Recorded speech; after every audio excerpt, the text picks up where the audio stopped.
goal is to bring you your next favorite band.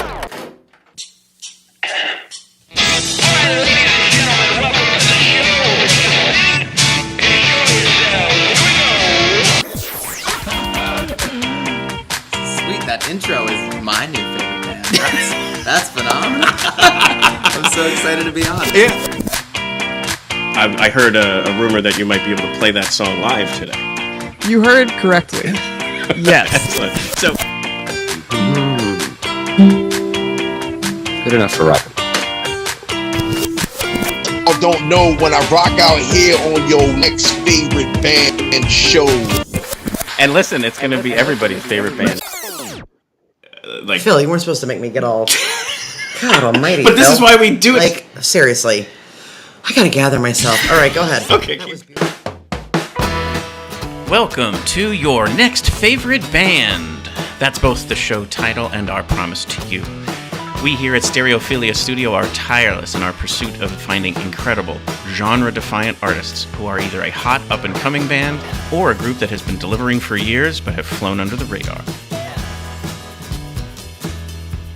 Tonight we have music that sounds like going vintage shopping with a friend who spills all the details about her shitty ex in a distinctive mid-range Each month, vibrato. we will bring you Kendall Lujan. live streams, audio podcasts, and perhaps even a live concert where you can listen to the stories and hear the music of artists personally curated by us based on what we feel will be worthy of your time. Be sure to subscribe and tune in to each episode because the possibilities are endless and you never know who will be Your next favorite band.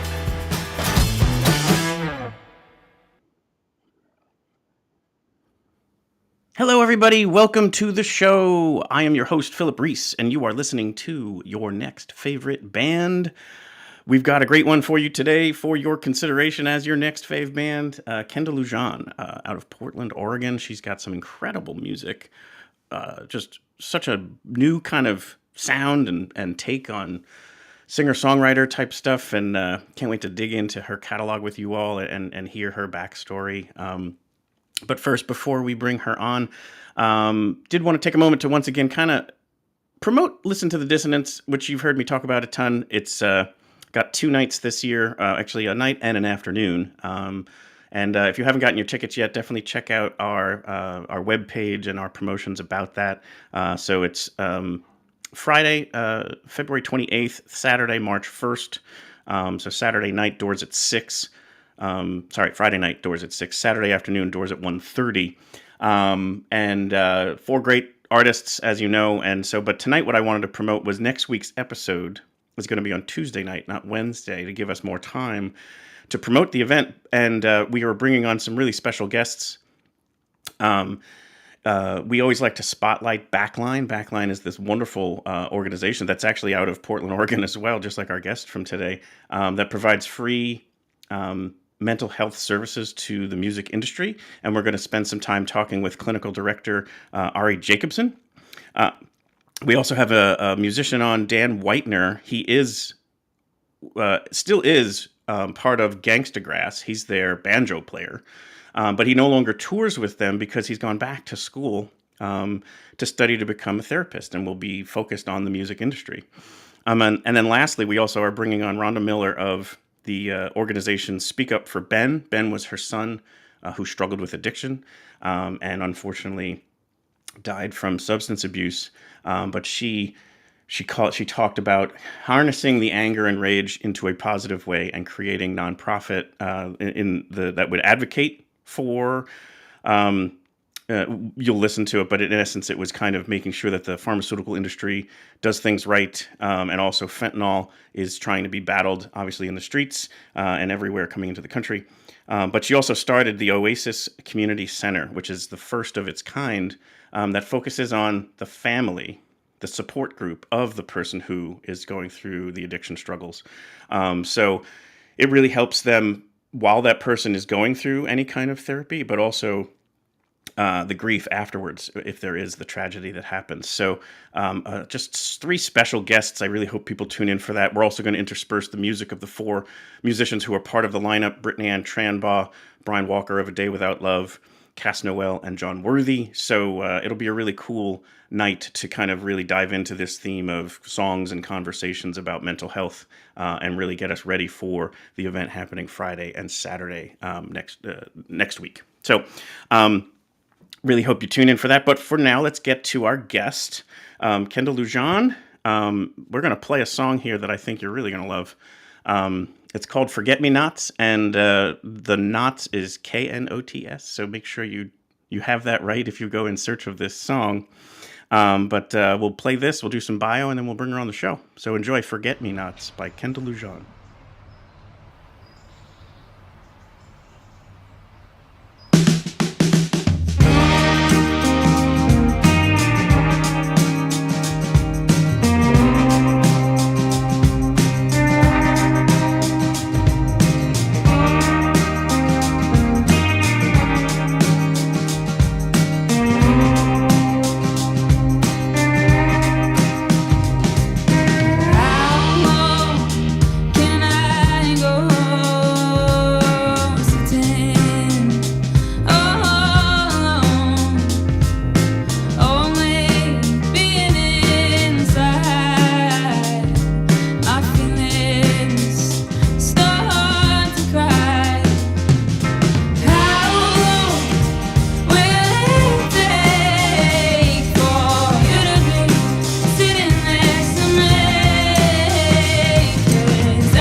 Portland, Oregon-based artist Kendall Lujan embarks on her first full-length album, Lucky Penny, and it is set to be released this Friday, February 21st, 2025, after releasing her debut self-titled EP last spring. With songwriting that is real, introspective, and reflective, Lujan is ready to show her versatility and growth as an artist.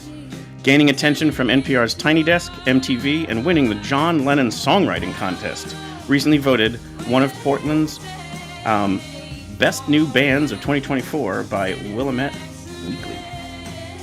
Bring this back up and then we'll bring on the show.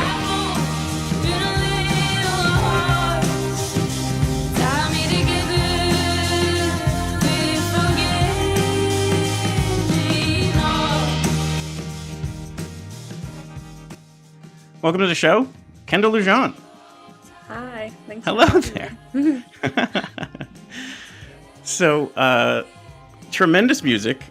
I just fell in love with it the moment that I was first started listening to it, reached out, and I'm so happy we were able to kind of coordinate this and bring you on so we can share this music with everyone as well as your backstory. It's really quite cool to have you on. Thank you so much. Yeah, thank you so much. So let's talk about this. Obviously, the interesting title having the Knots, Forget Me Nots. Tell us a little bit about the song. Tell us who's holding that painting in the background. For their arms are probably killing them. Yeah, that's my friend Savannah. And she had to hold it like in the weirdest position. Yeah, that video is really fun to make. The song, there was that pandemic that happened, right? And I just didn't write any songs the whole time. And this is kind of the only one that came out of that time. Songs that I keep and play all the time and actually end up liking the most are the ones that I actually do not remember writing at all. It just I don't have any memory of sitting down and writing that. I just remember starting to play it. It's really weird.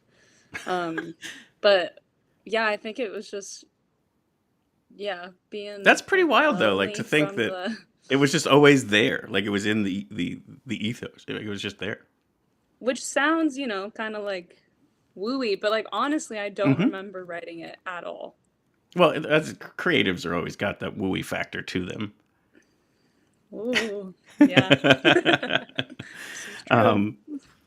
But yeah, so and then the video itself, very, very cool. I know one of the things, and we'll get to more of it in a second, is that earlier on, and maybe still to this day, you do have stage fright or just anxiety around performing. Does that happen also in a video when it's just the camera trained on you while you sing? Oh, I didn't know if that was any better or perhaps worse. Like, I just didn't know if there's a difference between performing to an audience or having a camera in your face. for sure. I feel like live is almost easier for me now because if something messes up or you look like you're being weird, Hmm. like the moment passes and you can't look back on it and stare at it and pause it, you know? Like, the memory doesn't let us pause. Right. Yeah. That video for Forget Me Nots was the first music video I ever did. Hmm. And I did it with my friend Tyler Buse. But we met like on Instagram and then we met up for coffee one time and then like shot this video. And I remember like he had the camera on a tripod because it was at my old house and I was like, you can't watch me. Like singing the song into the camera for me, I was like, I can't do this. So I'd have him press record and then leave. That's amazing. So I was like, you can't. No, you can't be here. Right. I just met you. Like, you can't. Yeah, we're not that close yet. No, we're not. I don't know if anyone's there. I don't know. Singing into a camera for me is so, and like lip singing. Yeah, I gotta think It's that's weird. odd, but I would think it's not the most comfortable thing, especially the first time you do it. Yeah. Definitely Yeah. weird. So let's go into the backstory. We always like kind of going back to where music starts to enter, your life, and for you, it actually starts really early. So first, we'll start with you're now based in Portland, but you're originally from more, I guess, it was Bellingham, Washington. I'm from Vancouver, Washington. I went to Vancouver, school okay. in Bellingham. Got it. Yeah, so I grew up in Vancouver, Washington, which is just over the river here. And then, I went to college at Western Washington University, Nice, very cool. using my degree playing music. But I heard this Yeah. awesome story about how you were, I don't know if it was colic or whatever, but as a baby you would cry, and one of the only things that would quiet you down is listening to B.B. King. Yes, this is That's a true such a fun story. It's I don't know. I have no memory of this, but that's what my mom says. She's like, we would just put on B.B. King and you just start bouncing. You'd just be like this. So I listened to a lot of B.B. King as a kid. Right. Still put it on if I'm gonna cry. I'm just kidding. No, but Well, it would be funny if, like, yeah. as you were getting older, they just kept putting it on and it would put you into this trance. Like, if you're starting to throw like a tantrum Yeah. at 4 years old, or being a Yeah. kind of like a teenager that's a little bit grumpy, like put BB King on, and all of a sudden you'd get all happy. If Yeah, it I'm was like- only that easy. I'm 26 years old right now, and I'm like get to my parents' house and I walk in and just B.B. King is just always on. Right? Yeah. has It's to be like this on. casting a spell on you. Yeah. And they just stare at me to see what happens. Yes. Yeah. Definitely got to do some research on that one. But so you start to sing as a kid, predominantly to your Barbies. And but you start to realize, though, there is this element of, I guess, anxiety around doing it in front of other people. Oh my gosh, I was like deathly afraid. I have this memory. So yeah, there's like a lot of home videos of me just like there's this one in the summertime where I'm like, I don't know, kids' ages are hard for me to know, but I was a young kid and I was just like in the pool in the backyard and I was just like holding my Barbie and like just like singing to it. But yeah, I have this memory of being in middle school and we had this like talent show and I was like, oh my God. Because I mean, like I knew I could sing a Sure. little, and I was like, oh, that would be so cool if I did that. And then I didn't do it because I was like gonna sign up and gonna do it. And then I didn't do it. And then I like got all hard on myself. But yeah, I just like started doing a lot of open mics and I started training, like looking at it like a muscle Yeah. because I noticed like the more I would do it, the less scary it would be. Sure. And then I started focusing on like the feeling after you do it is so rewarding to me. Like, Sure. I just feel so good, Yeah. you know? Just to be like, I did that. And a lot of people can't do that. Like, you know, singing in front of people is, or just talking in front of people is hard. Like, Yeah. doing anything in front of people. So Yeah. Yeah, I did hear you talk about kind of like the that like if you work at it like a muscle, and then if you stop, then you from going back to it, it will be kind of a little bit scarier again. It made me think about like the Yeah. way you build up calluses on your fingers playing guitar. It gets easier, Totally. and then if you put it down for 2 months and pull it back up again, it starts to hurt again until you build up those calluses again. yeah, very similar. Yeah. Yeah. Then there's two, I mean, this is my favorite part is like there's these amazing stories when you really peek into the people's, like this is another one that I just loved is your mom had you take piano lessons because you were obviously showing some interest and some talent in the music area, so that's a very obvious thing that parents will do. You didn't love it, but this is my favorite part of the story is the teacher like fired you after you tried to ask to play a Harry Potter song to learn that one. This is funny, actually. Yeah. I know, that's why I was like, please tell this story. I had this piano teacher named Susan, sweet old lady, and she was very, very religious. Like, very religious. And I, Sure. you know, whatever floats your boat, you know, and I was like, she wanted me to learn all this, like, classical stuff, which is cool, but, like, I was, like, you know, 13. That's not it's not cool as a 13-year-old or whatever, Right. you know? So I was like, I wanted to learn the like da da da da da. Yeah, that's what Like I would that want to thing, learn you if know? I was like into those movies and stuff. Or I think I just like learned it. I mean, it's not that. It's just, you know, a couple notes, and I was Yeah. like, "Look, Susan, look what I did," and she was like, "Oh, the devil, no!" and she like freaked out, and then Because of she the witchcraft element of things, like that's totally, what she was yeah, having the overreaction that's about. what yeah. Because I think most Uh, people might be listening, going like, "Well, what was the big deal?" You know, but obviously there's that. You Yeah, can't she allow didn't any like of that. that, of course. She didn't like that. So Yeah. and she And didn't say just stop. quit. She actually said, "I can't teach you anymore." Well, it was that. It's like she didn't like that I didn't practice too, and so like So I she was wasn't looking for practicing, something. And then I was like, "Hey, I learned this Harry Potter song," and she's like, "Enough. I've had enough." You know. But then it was funny because she quit, and then a couple weeks went by, and I was like, "Yeah, I don't even like that. Piano sucks." And then I Right. started getting really into it, That's and so then my fun. parents were like, "What the heck?" Right. But I think I just needed to like do it on my own. Yeah. No, Yeah. I mean that's definitely going to work better that way. But Yeah. I just thought that story was yeah.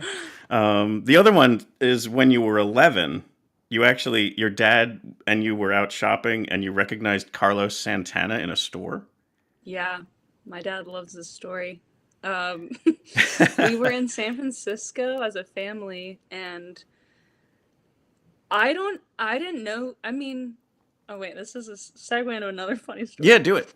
I knew who he was, but like I didn't know what he looked like. 'Cause, Sure. you know, you just hear like that one song that's like, da, da, da, da, da, you know, da, Right. da, that's yeah. And in middle school, in like 7th grade, my teacher, we had, you know, like there was different classes, and in between, we would all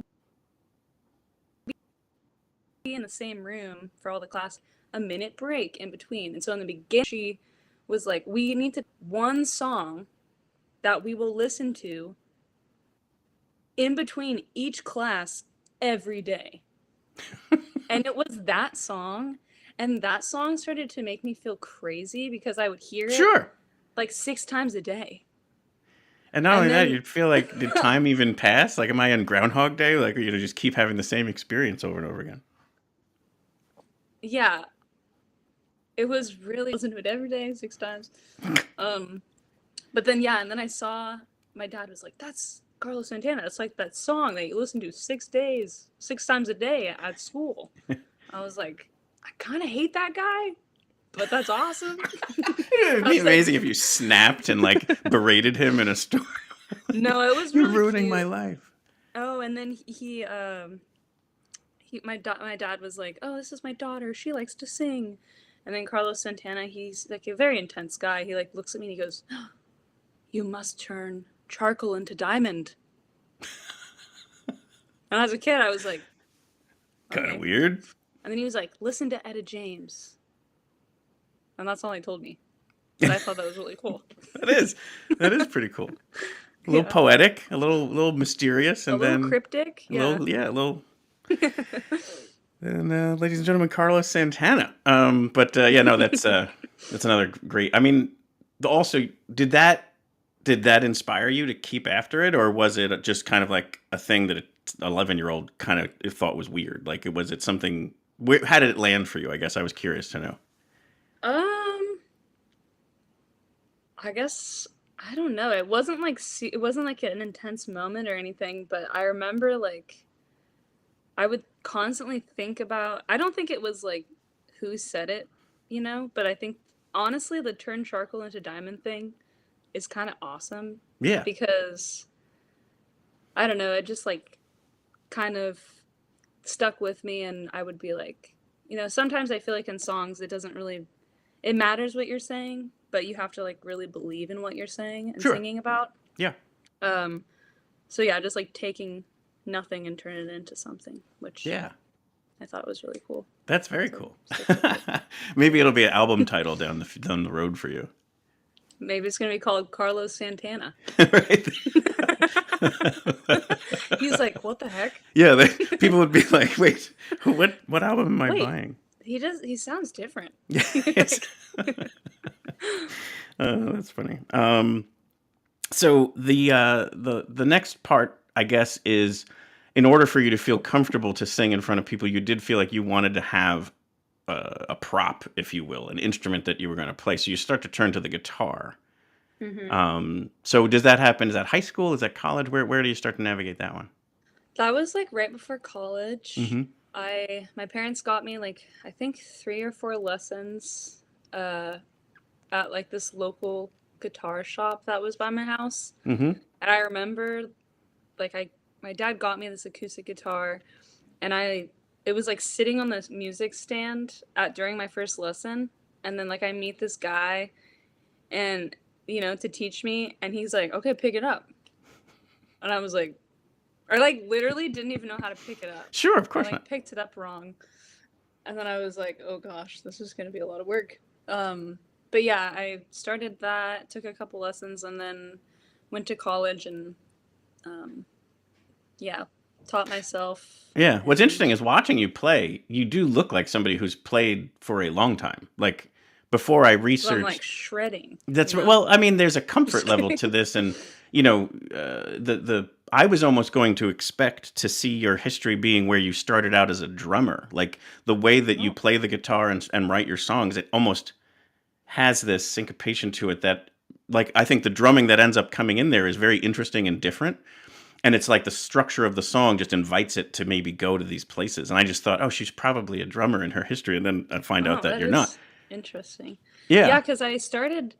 Like I haven't been writing songs that long, but Mhm. I was playing them mostly by myself. And then I Right. started with a band, honestly, like a year ago, which is crazy. Not very long. Right.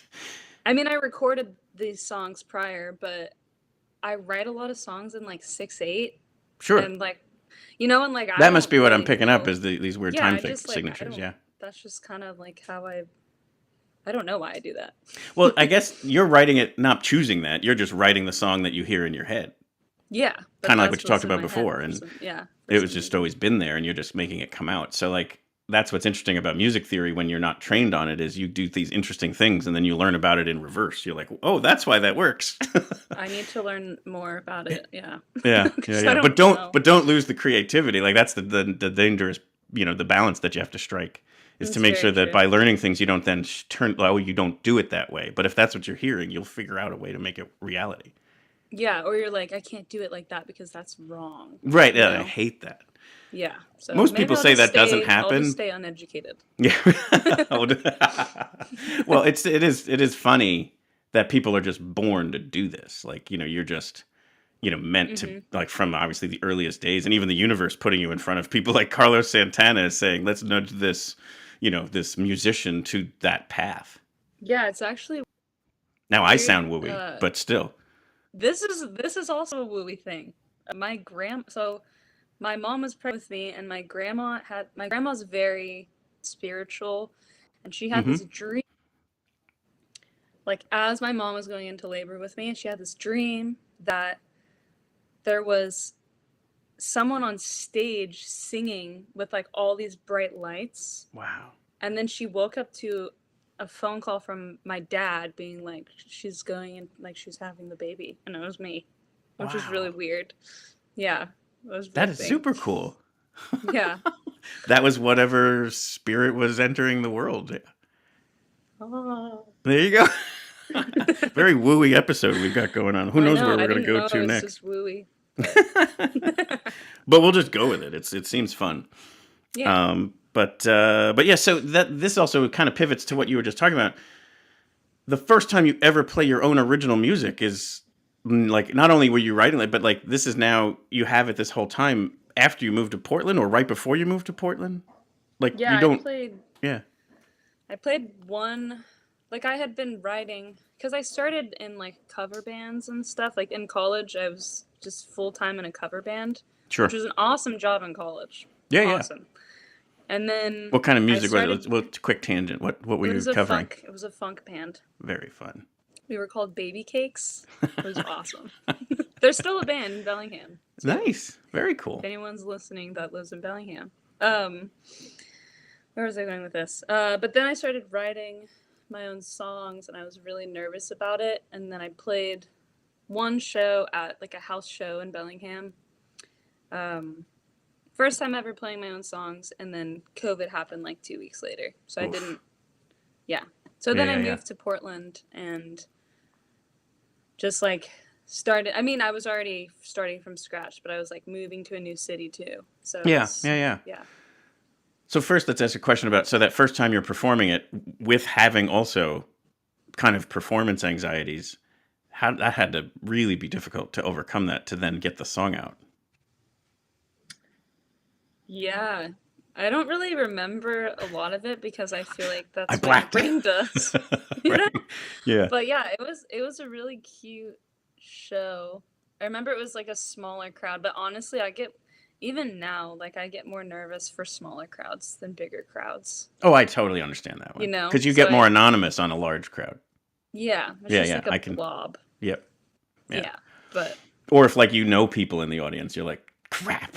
I don't like that. Adds extra pressure. No. I know exactly what you mean. But yeah, and then the other question was, was there any kind of draw for Portland? Like, was there something bringing you down there, or was it just, hey, I need a change, and that seems like the right place to start? I mean, I definitely wanted to live somewhere that had a good music scene. Sure, and it's great down there. The music scene here is awesome. Mm-hmm. I mean, I'm close to my family because they live like 20 minutes away. Got it. Yeah, I kind of just wanted, because I knew I wanted to like pursue music full time.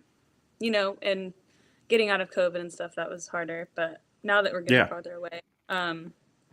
But yeah, so just wanted like a good home base to come back to after like traveling and stuff. Yeah. I want to bring in another song. I always love to just sprinkle them in here. I don't know if this fits timing wise, but probably and I always use this funny phrase of like the gateway song for the Kendall Lujan like catalog is very often probably for people going to be Weird Birthday Song.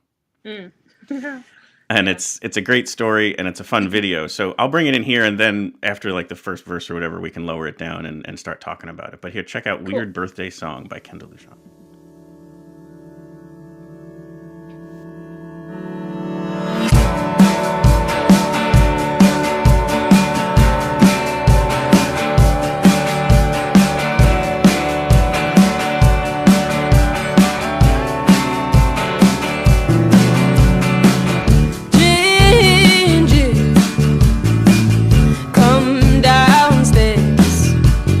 Everybody's waiting up for you.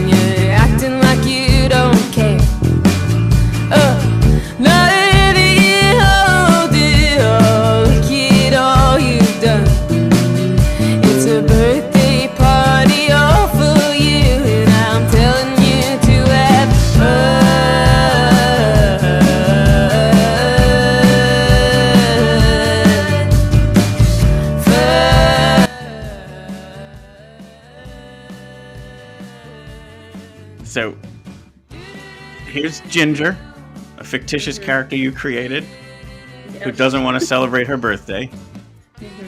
but you're forcing her to. Yeah, it's a weird birthday song. And I don't mean to get more wooey here, but I have a feeling this also may be ode to yourself, sometimes not being able to come down the stairs and have a good time. Totally. Yeah. Yeah, definitely. 'Cause do you are a like ginger as celebrating my well, so. birthday. Yes, that's kind of. I was like, it's just kind of the first name that I thought of, but yeah, I love celebrating my birthday, so it's not really about myself, but I don't know. It's another song that I wrote, and then I was like, I don't know. Right. But here it is. Yeah. And Yeah. you know, the current birthday song is we needed a new version of something to sing around. Yeah. Totally. So when my next birthday, I hope people sing this version to me. Yeah. As you're I don't know how singing well they'll up do with stairs. the do's though. There is a lot of vocalization that you do like this. Do. Yeah, or in other songs too, even just the way you will draw out the note and have it kind of like, I think you said this, forgive me if it's the wrong word, but you almost yodel the end of the song, the note, if you will. And it's a really neat, you know, like kind of uniquely yours kind of sound. Thank you. Yeah. Yeah, I kind of do a yodely thing. I never I was never really into I mean, I guess I am into country music, but not, I don't know, I just started doing that That's yodely thing. exactly Which right. I Like, did not make that up, obviously it's a thing already, but I Right. feel like, yeah. and not to use crazy, like the timbre does kind of almost have that country-ish sound to it, but the sonic music underneath it is not. So that's why I think it really works, because it's bringing the different styles together in a way that sounds really, really awesome. Thank you. Yeah. Thanks. And also, I love that you rhymed "shut up," you know, in this song. That's always a fun thing. Oh boy. Glitter toilet! There you go. Not woo woo. But you always need some glitter in the toilet. But yeah, so honestly, I struggled to even pick songs because I want to play more, but I want to also keep with the story and have, you had said you could perform live, which is always way more preferred. So there is that one song we'll play at the end. We'll talk about that later. But other great songs you have are like Boston, there's just such really, really great music out there. So people need to dive into the full catalog. Thank you. And this is where I guess so you if I understand it right again, you'll tell the story. You play a gig and you're approached afterwards by Dominic Schmidt of Rola. And so this is where you're now going to get guidance and representation pretty early on in your career. Yeah, Dominic is awesome. He's my manager. So I met him at an open mic in Portland, and he's heard me say this before, but I don't know. He's from Austria, so he has an accent that I'm not gonna try to do. I was really hoping for it, to be honest. No. I have heard it. It's special. No, I'm not doing it. He does seem like the kind of guy that would Mega really love cool. people trying to do it.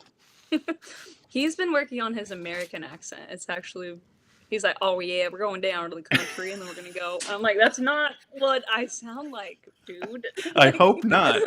Yeah.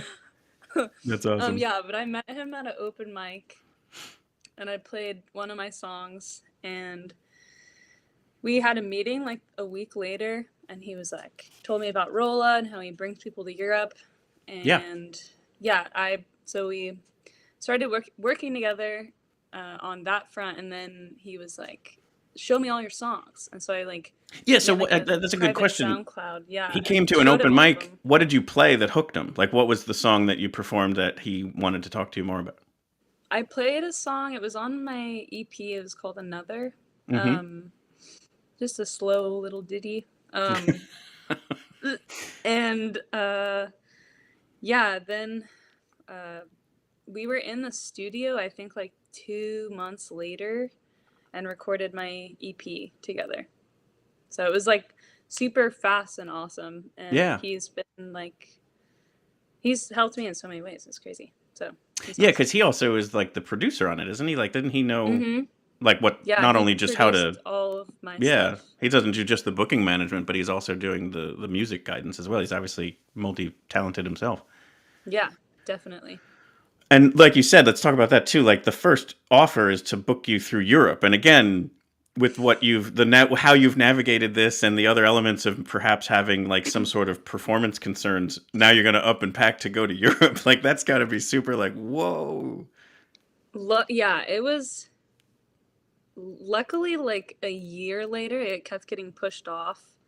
So I had some time to prepare in every way possible.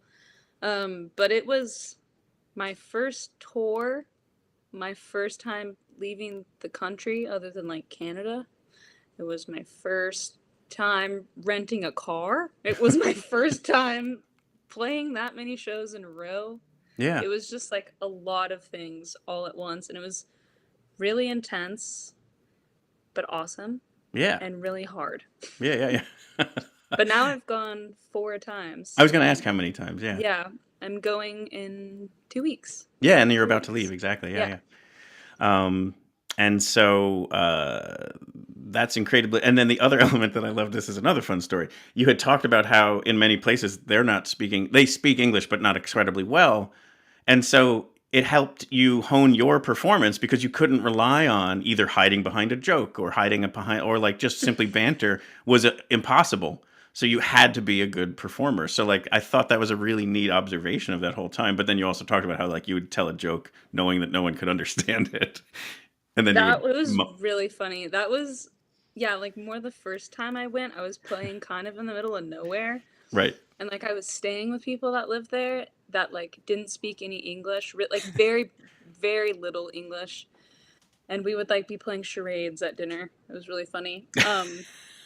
But yeah, the one question they would ask me is, how is Britney Spears? And I would be like, I don't know. Yeah. I haven't seen her in a while. It's been a while. Yeah, but the shows, it made me really nervous. The first couple of shows, I was like, everyone hates it. They don't like it. And then I just was like, oh, they just like, they're probably super nervous. They probably speak English, but they're nervous, Sure. They're nervous to try it. Yeah. But then, yeah, there was some shows where I would be like, I'd make a joke and then no one would laugh. And then I'd say, oh, you guys didn't like that one. But then they still don't know what I'm saying. Right. And so, like, it's just still me laughing. It's a myself, joke to being like, yourself. this is Yeah. funny. Like, Yeah. this is just comical and hilarious and so awkward. That is pretty awesome.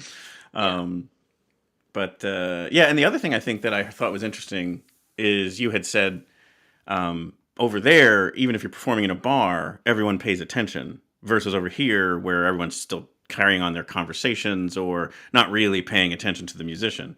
So I thought that was an interesting kind of dynamic, is that if you're going to perform, they're going to pay attention, which is really cool. But obviously, again, kind of like, whoa, I'm not used to this. Yeah, like I was in Europe in this last fall, and there was this one show where, yeah, everyone is dead silent. Like, no one talks the whole time. They're just like this, which is awesome, but it makes me nervous. Yeah. And this one lady in the front was talking to her friend, and then this girl behind her, they start yelling at each other in German. Mm-hmm. And I'm like, I don't know what's happening. But then they start getting in this like full-on argument in the middle of my show, like in the middle of a song. And then I was just like, the song ended, and then I just said, I have no idea what's happening, but I think I know what's happening. And then, yeah, someone left, and it ended up being fine, but it was kind of funny and weird. Sure. Because I was like, like I knew what was happening without needing to know the words that was happening. Correct. Yes. They were playing charades with you. Yeah. Yes. It's a fight. It's a barroom fight. Okay, you're fighting. You are mad at her, and Yes. she's mad at you. Someone said something about someone's boyfriend or something. Yeah. Yeah. Yeah, no, that's really, it's an interesting, different dynamic of things. And I wish sometimes I go to a brewery, winery, bar, whatever, specifically for the musician. And then I'm getting annoyed at the audience too, because I'm like, can you guys shush? This is an amazing performer. Pay attention. But then I get it. It's like, you know, they probably didn't show up for that. They showed up to have a conversation with their friend they haven't saw in a while or whatever. So, you know, but there's always a part of me that's like, they're just missing out. This is really good music. But anyway, I'll try to be the advocate of shushy. But yeah. So let's move. So we're going to talk about the release that's coming out this week. But first, if you don't mind, let's have you play this incredible song called "Goodbyes." If you're, I haven't sang today at all yet. Okay. So we're gonna see how it goes. So what I'll do is take myself off screen. You can have the center stage if you have to, you know, either tune or intro the song or whatever you'd like to do. Have at it, and then after you're done, we'll chat about the song and all of the upcoming release. Cool. Sounds good.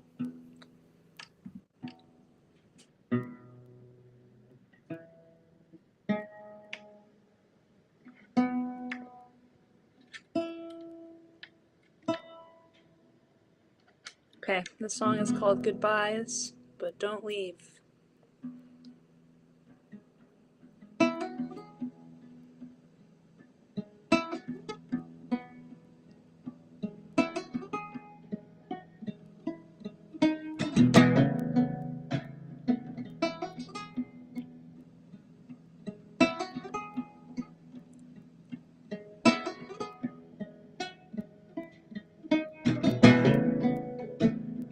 How do you know when it's your time to go? What if you just keep pushing down the lonely road? If someone said, hey, time's running away, will they ever find the right words to say? It takes a lot of goodbyes to get to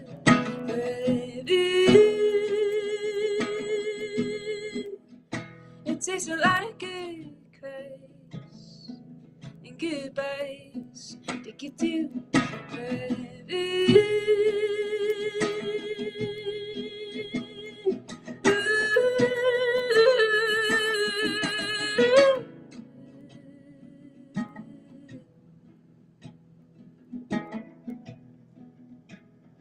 but it's gone away. Fate's playing the game. Walk the line and maybe you're the same. When it is surreal, what is that I feel? Say goodbye and maybe down. It takes a lot of goodbyes to get to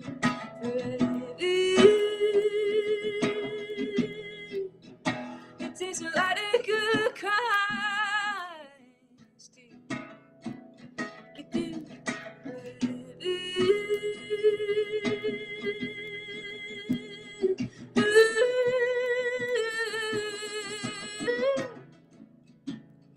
bunch of long nights. Yes, love is the fight. Is it the love that makes them disagree? Let's take someone's soul, have a laugh on the rocks, drink me down when you're all alone. It takes a lot of goodbyes to get to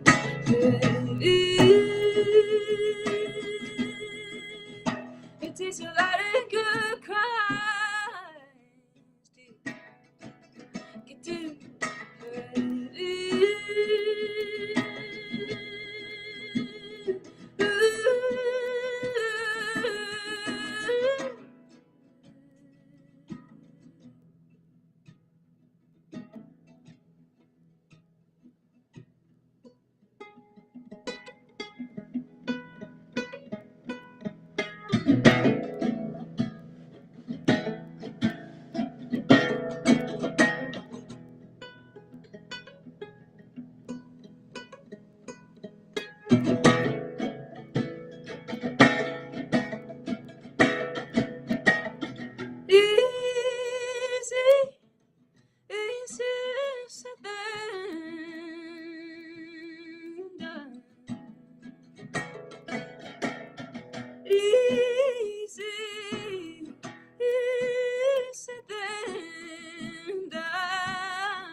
easy, easy than that.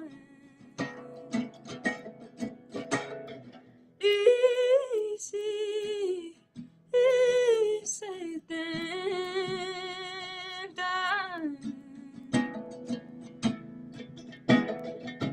It takes a lot of good vibes to get to forever. It takes a lot of good cries to get to forever. It takes a lot of good vibes and good times to get to forever.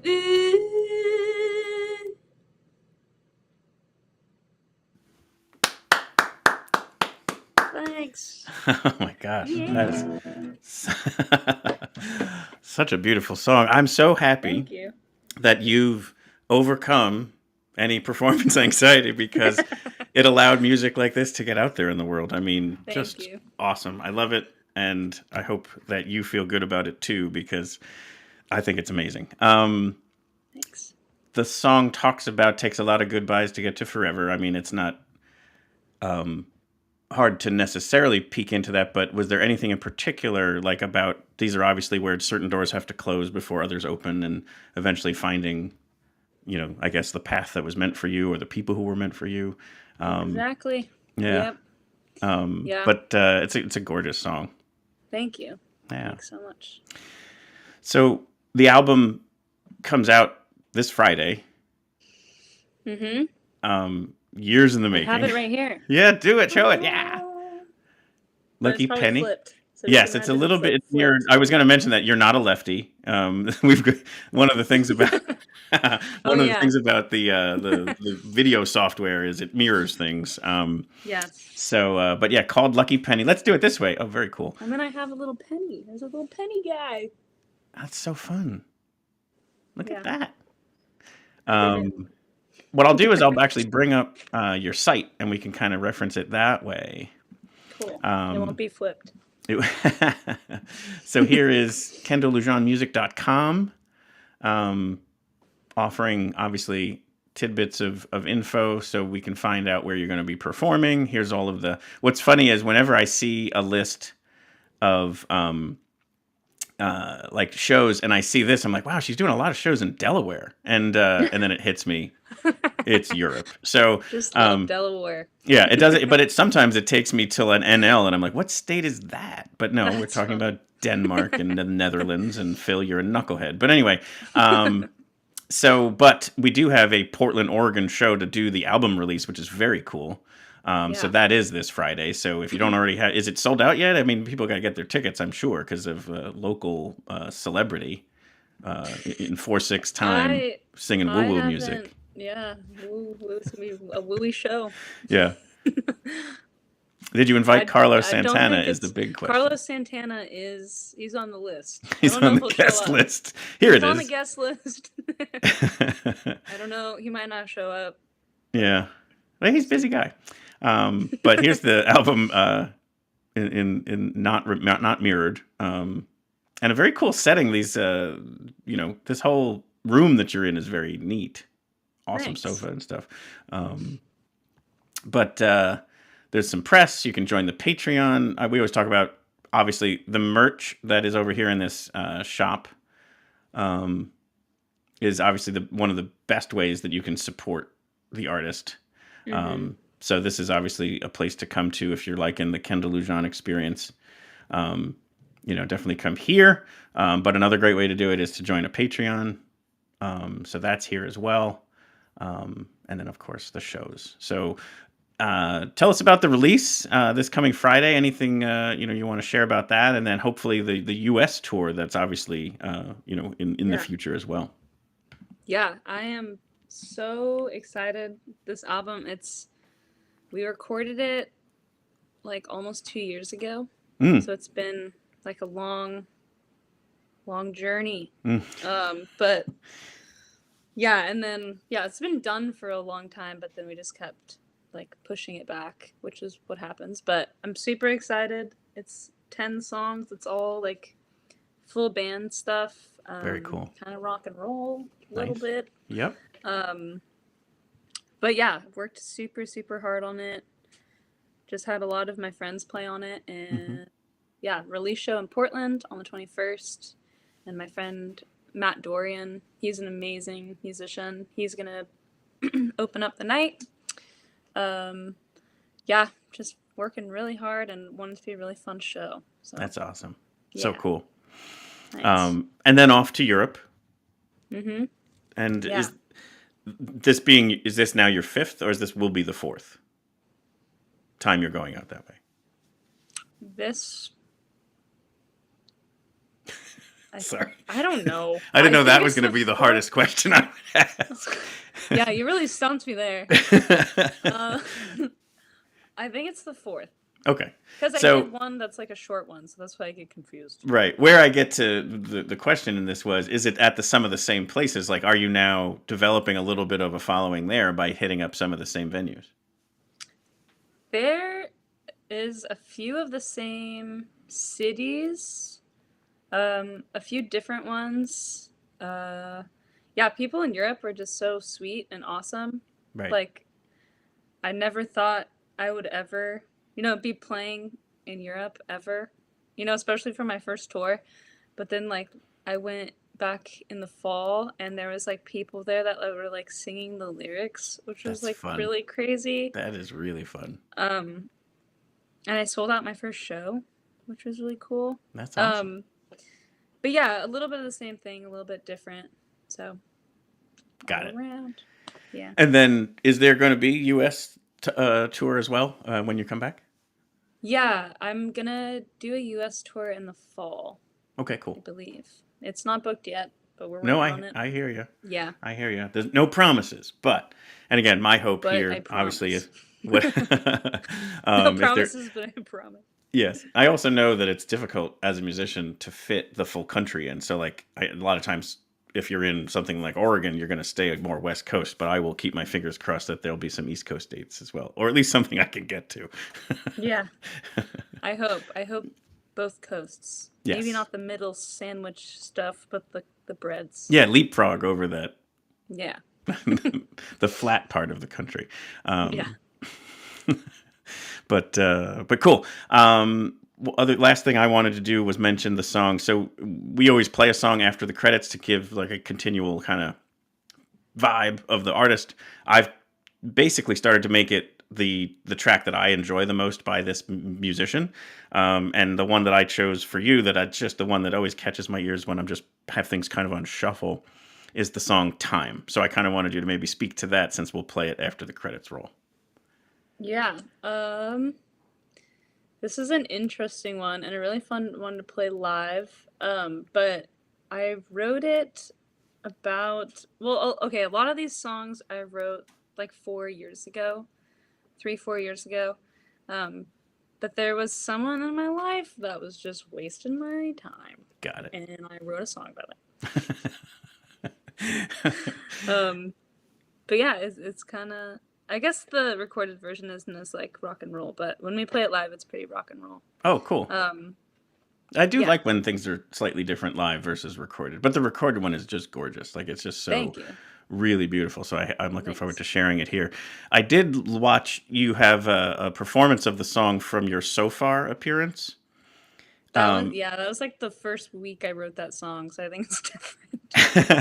Well, what I wanted to ask was, in the middle of the song, you just stop and you go, "This one's for you, sir," and then you kept playing. I was just Yeah, I wondering, do what that. did that guy do? Like, what did he? Oh, I know why. I remember. Cool. That show, it was in this weird not weird, it was in this cool art space Yeah. that had this giant bird like a giant bird. Like Right. giant, like the size of like a car in the ceiling. And one of the lines is like, "There's a bird up in the tree," and he was Yeah. standing right next to the bird, and I say, "This song's for you." I think maybe I was talking to the bird. I don't know. But Whatever. that's what was happening, but definitely doesn't translate well with the video because then people are like, "Oh, who's that?" Well, that's why I wanted to ask so we could set the record straight. And now people, when they watch for it, the bird. yes, It's for the bird. let's make it about the bird. Yeah. Wonderful. Well, Kendall, thank you so much for coming on the show today. It was such Thanks an so honor. much for having me. Absolutely. It was so nice to meet you. And wish you great success with this release and good luck in Europe. And then Thank you. Hope to catch a show when you're back stateside. Yeah. Thank you so much. Absolutely. Thank you. Well, there you have Kendall Lujan. Amazing music. I hope you enjoyed that. And what a fun, multiple different, elements to her story that were hilarious. I was glad we got to dive into Carlos Santana getting fired from her piano lessons for playing Harry Potter, singing to Barbies, but then also obviously the important stuff like the strength to overcome, performance anxiety and those kinds of things is just something that's very real. And people can, hopefully, find some strength and solace in that part of the story and by listening to the music. So definitely check out Kendall's entire catalog. You won't regret it. And also when she's performing nearby, then definitely go catch the show, the live performance. All right, Phil, let's say goodbye to everybody.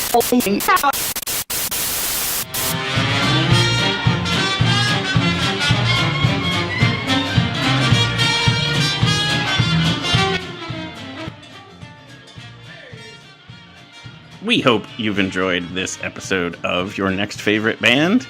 We'd like to sincerely thank Kendall Lujan for joining us today, sharing all of the great backstories of everything, and also for performing live. That was a wonderful version of Goodbyes. Hated to say goodbye, but she's got to go release some music and perform at the release show. So we will link to her website, YouTube channel, Spotify, all that good stuff in the show notes. Please definitely check them all out. Give her a like and a follow, and subscribe where you can. And also, like we said, support all of these different musicians that you find to be your next favorite with either purchasing the ticket of a show ahead of time to show your support, merch directly from the artist, either off the site or at the merch table, Patreon. All those different things are options for you to be able to be a supporter of the music that you love and let them know that. As always, our hope here is to bring you your next favorite band. If you tuned in tonight because you already knew Kendall, thank you so much. We really hope that you like what you heard and what you saw, and that you might give us a like, a subscribe, and a follow so that we can bring you your next favorite band in a future week. Or your next favorite band might already be out there. We now have over 150 episodes with many, many different artists across all different genres at nextfaveband.com. You can either pull up the video on demand or the podcast version if you prefer that way. But we just hope that you find your next favorite band based on what we bring to you each week. Hope to see you at a live show soon. And stick around for one more track from Kendall. Please enjoy my personal favorite, Time, by Kendall Lujan.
Does it look much different from way up there? The world's looking big and oh so unfair. Big issues and I'm looking small. Clocks are lying by, breaking them all. And it's not the left, it's not the center, and it's not the right time. It could be better